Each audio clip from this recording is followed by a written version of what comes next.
Pendesa është një dhuratë e madhe që Allahu i Madhërisëm ja ka lënë çdo robit të tij si derë shpëtimi,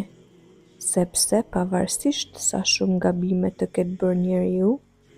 dera e mëshirës së Allahut nuk mbyllet derisa shpirti të arrijë në fyt.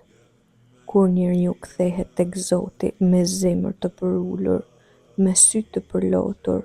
dhe me bindjen se vetëm ai i fal, atëherë mëkatet e tij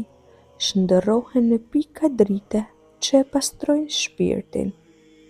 Allahu thot se ai i do ata që pendohen shpesh dhe që pastrohen, prandaj mos e vëno kur pendesën, sepse është çelësi që të hap zemrën për mëshirën e pakufishme hyjnore.